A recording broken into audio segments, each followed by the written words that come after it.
include completion of 952 schemes as per the following breakdown. I won't go through this breakdown to save time.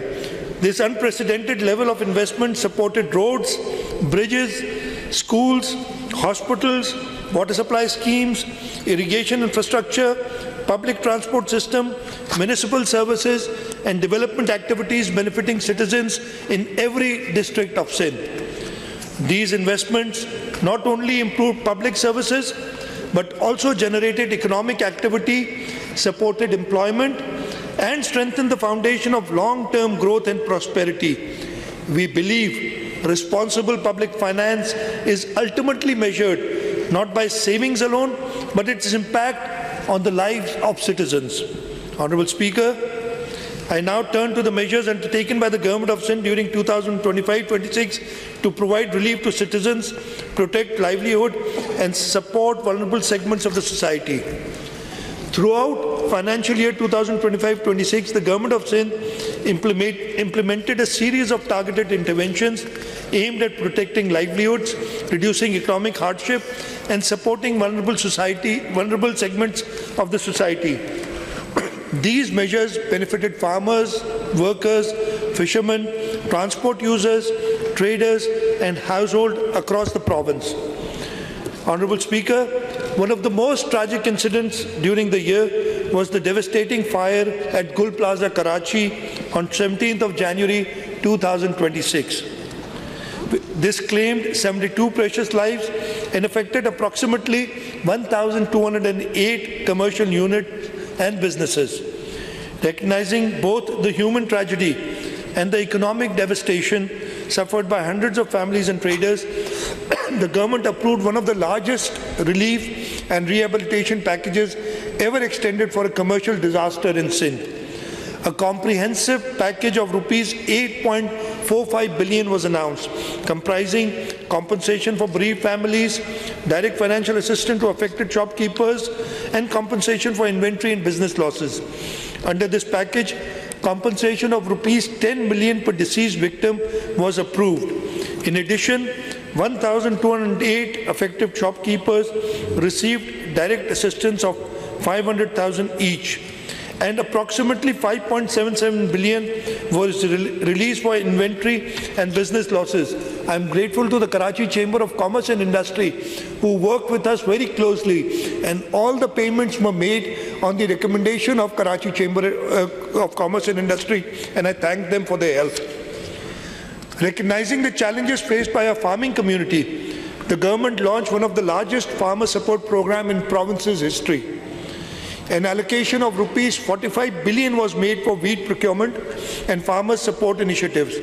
Through the Sindh Wheat Grower Support Program, more than 336,000 farmers cultivating over 2 million acres received assistance through the Benazir Hari card. An amount of rupees 43.23 billion was transferred directly to growers, contributing to a 21% in wheat cultivation and a record 28% increase in wheat production across Sindh.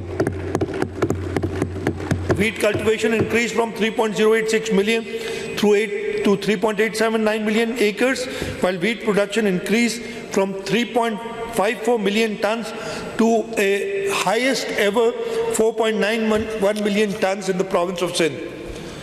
To further reduce production costs, the government allocated rupees 3 billion as fuel subsidy for small farmers holding up to 25 acres.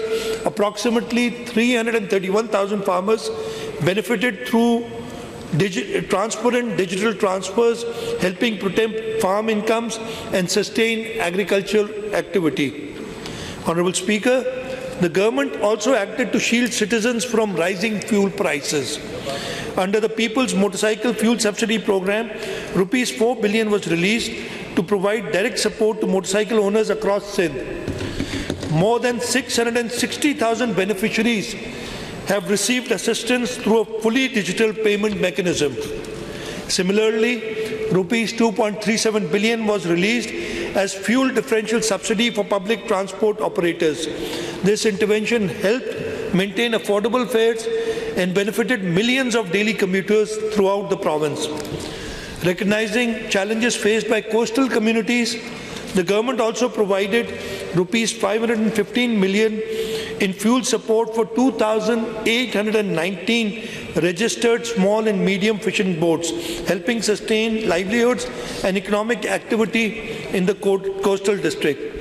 Further, Sindh contributed rupees 807 million under the Pakistan Energy Relief Plan as a part of coordinated national effort to cushion citizens from rising transportation costs. Honourable Speaker, I now turn to the flagship achievements that have transformed communities, strengthened infrastructure and laid the foundation for long-term prosperity across Sindh. These achievements represent communities restored, homes rebuilt, services expanded, jobs created and opportunities unlocked for millions of citizens across Sindh. Sir, one of the most significant achievements of financial year 2025-26 was the government's ability to sustain development momentum despite challenging economic conditions. Sindh achieved, as I had mentioned earlier, the highest development expenditure in its history, with more than rupees 900 billion invested in development projects and public infrastructure across the province. Last year, we committed to rebuilding homes and restoring dignity to families affected by the devastating floods of 2022. Today, sir, I am proud to report that Sindh People's Housing for Flood Affectees has emerged as the largest owner-driven housing reconstruction program in the world. The program has attracted international financing of approximately $1.675 billion, reflecting the confidence of development partners in Sindh's ability to deliver large-scale projects efficiently and transparently. To date, financing for approximately 1.7 million housing units has been arranged. 1 million houses have already been completed. Of the remaining units, approximately 100,000 houses have reached the roof level, while the remainder are at various stages of construction. A major feature of the program has been the empowerment of women through property ownership.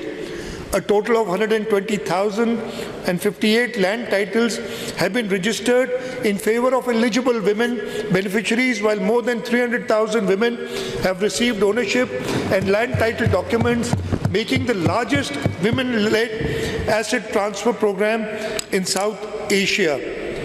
The program has also generated substantial economic activity in rural areas, creating employment opportunities, supporting local businesses, and stimulating construction-related industry across Sindh.